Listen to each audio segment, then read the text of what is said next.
খন্দকের যুদ্ধের সময়ে নবী আকরাম সাল্লাল্লাহু আলাইহি ওয়াসাল্লাম যখন শুনতে পেলেন মক্কা নগরীরা 10,000 সৈন্য আমাদের বিরুদ্ধে রেডি করেছে, নবী আকরাম সাল্লাল্লাহু আলাইহি ওয়াসাল্লামের কাছে 1 থেকে 1,500 সৈন্য রয়েছে, 1 থেকে 1,500 সৈন্য রয়েছে। নবী আকরাম সাল্লাল্লাহু আলাইহি ওয়াসাল্লাম এই 1 থেকে 1,500 সৈন্যকে নিয়ে, সাহাবাদেরকে নিয়ে সামনে একটা গোল মিটিং করতে বসলেন আর তাদের কাছ থেকে পরামর্শ নিতে লাগলেন। ও আমার সাহাবারা, তোমরা বলো আজকে আমি কি করতে পারি, কেমন করে তাদেরকে রুখতে পারি। সাহাবায়ে আজমাইনদের থেকে একটা মুরব্বী সাহাবা ছিল, যে সাহাবাটা বললেন, ইয়া রাসূলুল্লাহ, ইয়া হাবিবাল্লাহ, তাদের জন্য যদি আপনি গর্ত খনন করেন, পুরো মদিনা চারিপাশ যদি আপনি গর্ত খনন করেন, তাহলে হয়তো গর্ত খনন করলে তারা হয়তো আমাদের সৈন্য মোকাবেল করতে যদি আসে, আমরা গর্ত থেকে তাদের সৈন্য মোকাবেলা করতে আমাদের জন্য আরাম হয়ে যাবে। নবী আকরাম সাল্লাল্লাহু আলাইহি ওয়াসাল্লাম প্রস্তাবটা অনেক পছন্দ হয়ে গেল। নবী করিম সাল্লাল্লাহু আলাইহি ওয়াসাল্লাম বললেন, ও সাহাবা, তুমি যে প্রস্তাবটা দিয়েছো খুব সুন্দর প্রস্তাব। সাহাবায়ে আজমাইনদেরকে আদেশ করে দিলেন নবীজি, চলো চলো চলো, বাড়ি থেকে সব কুদাল ফাওরা নিয়ে নাও, আর কুদাল ফাওরা নিয়ে তাড়াতাড়ি আমরা মদিনার বাহিরে গর্ত খনন করতে শুরু করে দিই। নবী আকরাম সাল্লাল্লাহু আলাইহি ওয়াসাল্লাম বললেন, 10 হাত করে এক একটা সাহাবা গর্ত খনন করবে, নিচুতে যাবে নিচুতে যাবে এতটা, সাইডে যাবে এতটা চওড়া হবে। নবীজি একটা স্ট্রাকচার দিয়ে দিলেন যে এতটা পরিমাণ গর্ত খনন করতে হবে। নবীজি সাল্লাল্লাহু আলাইহি ওয়াসাল্লাম যখন বলে দিলেন প্রত্যেকটা সাহাবাকে, এক একটা সাহাবা এতটা করে গর্ত খনন করবে, সাহাবায়ে আজমাইন রাদিয়াল্লাহু তাআলা আনহু আজমাইনরা গর্ত খনন করতে লাগলো। গর্ত খনন করতে করতে করতে করতে একদিন 2 দিন যখন পার হয়, এরকম অবস্থা। কিছু কিছু সাহাবা নবী আকরাম সাল্লাল্লাহু আলাইহি ওয়াসাল্লামের কাছে এলেন। আসার পরে নবীজি সাল্লাল্লাহু আলাইহি ওয়াসাল্লামকে বললেন, ইয়া রাসূলুল্লাহ, ইয়া হাবিবাল্লাহ, আমরা যারা এখানে গর্ত খনন করছি, আমরা কেউ ধনী ব্যক্তি নয়, আমরা কেউ ধনী ব্যক্তি নয়। আমরা রোজানা ইনকাম যতটুকু করি অতটুকু আমাদের দিন চলে যায়, অতটুকু আমাদের এক মুষ্ঠ খাবার হয়। কিন্তু এই গর্ত খনন করতে এসেছি, আজ দিন কা দিন পেরিয়ে যায়, তারপরেও পেটের মধ্যে কোনো খাবার নাই, আমরা আর কাজ করতে পারি না। পেটের মধ্যে সাহাবায়ে আজমাইনরা পেটের মধ্যে পাথর বেঁধে রেখেছে, পেটের মধ্যে পাথর বেঁধেছে।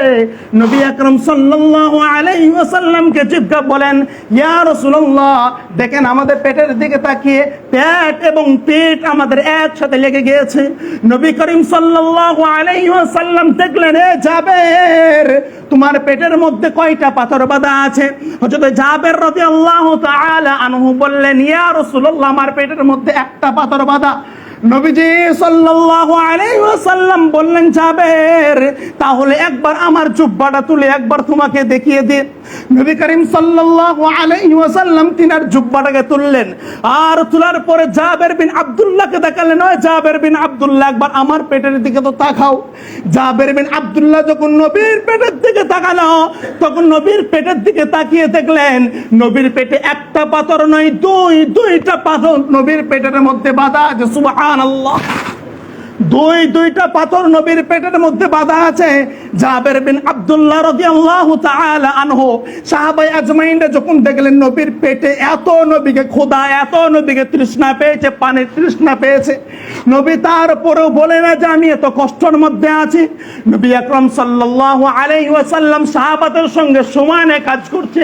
হাদিসের মধ্যে আসছে নবী সাল্লাল্লাহু আলাইহি ওয়াসাল্লাম মাথার মধ্যে পেঁচে বহন করছে, কাদা যেই পেঁচের মধ্যে ভরছে ওই পেঁচে নবী সাল্লাল্লাহু আলাইহি ওয়াসাল্লাম বহন করছে। কাদা ঝরা যে পানিগুলো নবীর দাড়ি মুবারক হয়ে ঝরছে, এত পরিমাণ পরিশ্রম করছে নবী। তারপরেও নবী একবারের জন্য বলেন নাই যে দেখো আমার পেটের মধ্যে কত ক্ষুধা রয়েছে, আমার পেটের মধ্যে কত ক্ষুধা রয়েছে। নবী আকরাম সাল্লাল্লাহু আলাইহি ওয়াসাল্লাম জাবেরকে যখন বললেন এই কথা, জাবের বিন আব্দুল্লাহ বললেন, নবীজি যদি আপনি আমাকে পারমিশন দেন, একবার আমি বাড়ি থেকে ঘুরে আসতে চাই। নবী আকরাম সাল্লাল্লাহু আলাইহি ওয়াসাল্লাম বললেন, জাবের, ঠিক আছে তুমি যাও তোমার বাড়ি। জাবের বিন আব্দুল্লাহ রাদিয়াল্লাহু তাআলা আনহু বাড়ির মধ্যে দৌড়াইয়া গেলেন। আর বাড়ির মধ্যে দৌড়াইয়া যাওয়ার পরে জাবের বিন আব্দুল্লাহ রাদিয়াল্লাহু তাআলা আনহু তিনার স্ত্রীকে বললেন, ও আমার প্রিয়তম স্ত্রী, আজকে আমি তোমার কাছে খন্দকের ওই ময়দান থেকে দৌড়াই এসেছি, কেন তুমি জানো? স্ত্রী বললেন, না না না, আমি তো জানি না। স্ত্রীকে বললেন, তোমার কাছে কি কোনো রকম ভাবে একটু আধটু খাবারের কি ব্যবস্থা হবে? তখন বললেন, কেন? বললেন, নবী আকরাম সাল্লাল্লাহু আলাইহি ওয়াসাল্লাম আজ 3 দিন হয়ে গেছে, নবীর পেটে কোনো রকম ভাবে এক টুকরাও খাবার যায় নাই। জাবের বিন আব্দুল্লাহর স্ত্রী বললেন, ও প্রিয় স্বামী, আমাদের বাড়িতে তেমন কোনো খাবার নাই, তবে জবের কিছু গুঁড়া আছে এবং ছোট্ট একটা বাকরি ছাগলের বাচ্চা আছে। জাবের বিন আব্দুল্লাহ বললেন, তাড়াতাড়ি তুমি এইটাকে জবাহ করো, আর যে আটাটুকু আছে এই আটাটাকে তাড়াতাড়ি তুমি খামি বানাতে শুরু করো। নবী আকরাম সাল্লাল্লাহু আলাইহি ওয়াসাল্লামকে আমার বাড়িতে আজকে আমি মেহমান করাতে চাই। স্ত্রী তখন বললেন, ঠিক আছে, আপনি নবীকে যে দাওয়াত দিয়ে দেন। আর স্ত্রী শিখিয়ে দিলেন জাবের বিন আব্দুল্লাহকে, ও আমার স্বামী, নবীকে যখন দাওয়াত দিবা, দাওয়াত দেওয়ার সময় নবীকে তুমি কানে কানে এটাও বলে দেবেন, যখন আপনি আসবেন তার সঙ্গে যেন 2-4টে সাহাবাকেও সাথে করে নিয়ে আসে। জাবের বিন আব্দুল্লাহ যখন স্ত্রীর কাছ থেকে এত সুন্দর প্রস্তাব পেল, তারপর সঙ্গে সঙ্গে জাবের বিন আব্দুল্লাহ খন্দকের দিকে দৌড়াতে শুরু করলেন। যখন জাবের বিন আব্দুল্লাহ খন্দকের পৌঁছায় গেলেন, নবীজি সাল্লাল্লাহু আলাইহি ওয়াসাল্লামকে দাওয়াত দিলেন, ইয়া রাসূলুল্লাহ, ইয়া হাবিবাল্লাহ, আপনার কানে কানে আমি একটা কথা বলতে চাই। নবীজি সাল্লাল্লাহু আলাইহি ওয়াসাল্লাম বললেন, জাবের, যা বলো তুমি আমার কানে কানে বলে দাও। নবীজি সাল্লাল্লাহু আলাইহি ওয়াসাল্লামকে বললেন, জাবের রাদিয়াল্লাহু তাআলা আনহু, ইয়া রাসূলুল্লাহ, ইয়া হাবিবাল্লাহ, আমার স্ত্রী আপনাকে এবং আপনার সঙ্গে যদি ইচ্ছা হয় আরো 2-4 জন সাহাবাকে আমার স্ত্রী মেহমান করার জন্য দাওয়াত দিয়েছে। নবী আকরাম সাল্লাল্লাহু আলাইহি ওয়াসাল্লাম বললেন, হ্যাঁ তাই? মানে, হ্যাঁ ইয়া রাসূলুল্লাহ, আমার স্ত্রী আপনাকে দাওয়াত দিয়েছে। জাবের বিন আব্দুল্লাহ রাদিয়াল্লাহু তাআলা আনহুর এই প্রস্তাব শুনে নবীজি সাল্লাল্লাহু আলাইহি ওয়াসাল্লাম খন্দকের ওই যুদ্ধের সময়ে, খন্দকের খন্দন করার সময়ে যত সাহাবা ছিল, প্রায় 1 থেকে 1,500 সাহাবা ছিল, সমস্ত সাহাবাকে নবী সাল্লাল্লাহু আলাইহি ওয়াসাল্লাম উচ্চস্বরে দাওয়াত দিয়ে দিলেন, ও আমার সাহাবারা, আমার গরিব সাহাবা জাবের বিন আব্দুল্লাহ তোমাদের সকলকে আজকে দাওয়াত দিয়েছে, তার বাড়িতে তোমাদেরকে মেহমানের দাওয়াত দিয়েছে। এই কথাটা যখন জাবের বিন আব্দুল্লাহ শুনে নিলেন, শোনার পরে জাবের বিন আব্দুল্লাহ তো একবারে সমস্ত জিনিস ডাউন হয়ে গেছে। আরে ভাই, আমি তো দাওয়াত দিলাম মাত্র নবী এবং নবীর সঙ্গে আরো 2-3 জনকে, আর নবীজি দেখছি 1000 সাহাবার ওপর সাহাবাকে নবীজি দাওয়াত দিয়ে দিল, কেমন করে মেহমানদারি করাবো? নবীজি সাল্লাল্লাহু আলাইহি ওয়াসাল্লামকে জাবের রাদিয়াল্লাহু তাআলা আনহু বললেন, ইয়া রাসূলুল্লাহ, আমি একটুকু বাড়ি যেতে চাই। নবীজি সাল্লাল্লাহু আলাইহি ওয়াসাল্লাম বুঝতে পারলেন যে জাবেরের মধ্যে কি সৃষ্টি হয়ে গেছে। এখন জাবের বিন আব্দুল্লাহকে বললেন, কেন তুমি বাড়ি যাবে? তখন বললেন, আপনি আমার বাড়িতে পা দেবেন, কিছু গোছাগাছি ব্যাপার আছে। মেহমান যখন বাড়ির মধ্যে আসে, তাই না, গোছাতে হয় না কিছু?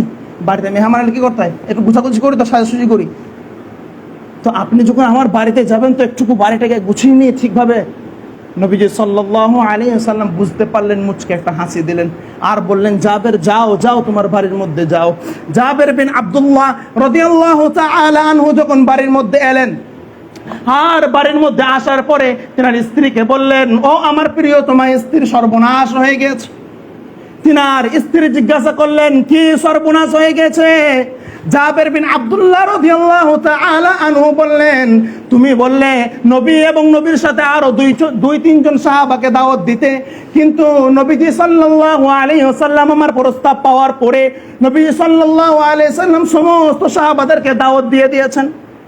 যখন এই কথাটা তিনার স্ত্রীর কানের মধ্যে যখন পৌঁছায় গেল, নবীজি সাল্লাল্লাহু আলাইহি ওয়াসাল্লামের এই কথাটা শোনার পরে তিনার স্ত্রী দেখেন কত ঈমানওয়ালা মেয়ে।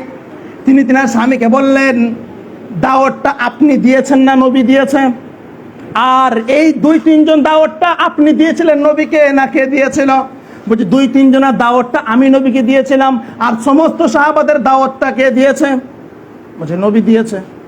সমস্ত সাহাবাদের দাওয়াত নবী দিয়েছে।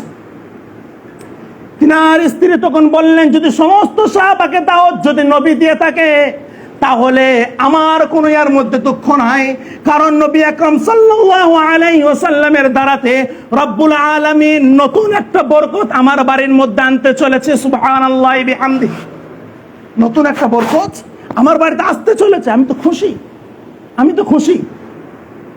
জাবের বিন আব্দুল্লাহকে নবী সাল্লাল্লাহু আলাইহি ওয়াসাল্লাম আরেকটা কথা বলে দিয়েছেন। নবী বললেন যে, যাবে, তুমি যখন বাড়ির মধ্যে যাবে, যেই পাতিলাতে গোস্ত আছে আর যেই পাতিলাতে খামির আছে, তুমি যে খুলবো না, তুমি যে কি করবো না, তুমি যে খুলবো না, আমি যে ডাইরেক্ট খুলবো।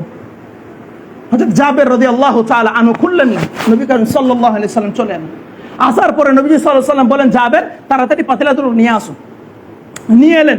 নবীজি সাল্লাল্লাহু আলাইহি সাল্লাম জুবান মুবারক থেকে লালা মুবারক বের করে গোস্তর পাতিলাতে খানিক লাগিয়ে দিলেন, আর একটু লালা বের করে খামিরের মধ্যে লাগিয়ে দিলেন। জাবের বিন আব্দুল্লাহ রাদিয়াল্লাহু তাআলা আনহুকে বললেন, এ জাবের, তোমার স্ত্রীকে বলো রুটি পাকাতে, আর যেন মাগার রুটির পাতিলা যেন না খুলে দেয়।